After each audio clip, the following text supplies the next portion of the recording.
aftee binarraa jireenya koo keessatti hiika guddaa qaba. Carraani dhaabbata gorsa seeraa beekamaa keessatti qacaramuuf qabudha. Dubartii harmeen koo dhuunfatti dhukkubsachiiftu yeroo dhaabbiidhaan hospitaala seentu hojii ishee ni dhaabdi. Maaliif hanga ammaa kan isheen hin rafne? Garuu meeciree ishillee hin nyaanne. Inni dhimma koo miti. Har'a guyyaa sagantaa qubeelaa kooti. Phexros daawaa akka kennituuf sitti himee ture miti? Giiftii koo. Inni abbaa warraa isheeti malee hakiima ishee miti. Maal? Lammaffaa akkas akkanaan hin jennu. Lammaffaa.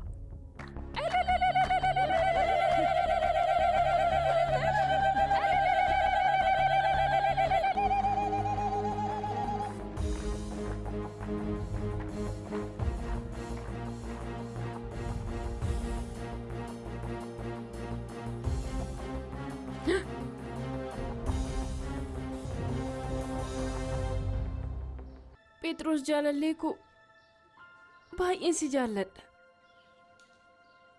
Baay'ee sitti bareedee jira immoo. Anas natti bareedeera miti? Sinqaanessine miti? Maaldha? Dafii maraatu kana mooraa kana keessaa naaf baasi. Nagadhiisi! Nagadhiisi! Nagadhiisa! Nagadhiisa! Asachuu maaloo? Feenetti tasgabbaa. Hindeemu nagadhiisa! Kottu maaloo dammaqu? Akkamitti kutaa ishee keessaa baatee as dhufte?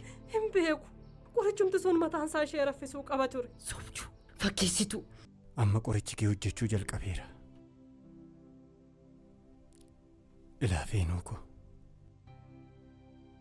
Yeroo jaalalaa ajaa'ibaaf milkaa'atee waliin dabarsineera.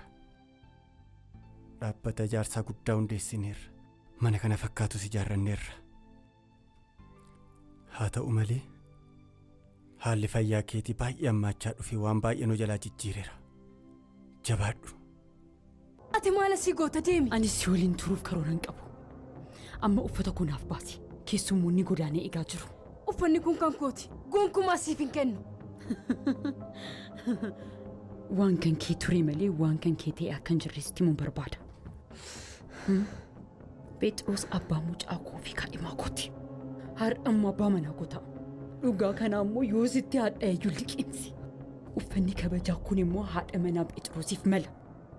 Amma uffaticha baasii natti kenni. Si kadhachaan jira osoo hin taane si ajajaan jira. Ati gargaartuu koof garbitti kooti. Taasumaa maal akkan gochuu qabu natti himuu hin dandeessu. Ani siin gadiif garbittii kee miti. Naaf baasi. Nagadhiisi! Nagadhiisi! Gadhiisi! Gadhiisi! Baasi! Baasi!